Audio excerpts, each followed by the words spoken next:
ពេលសន្និវាយើងចារួមគ្នា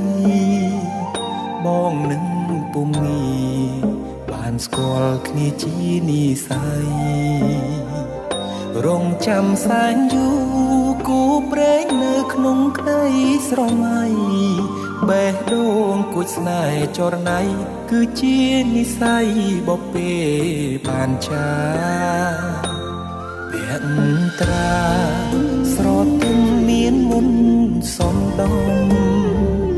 អោកែវឆោមយំឲ្យរៀមចាំចិត្ត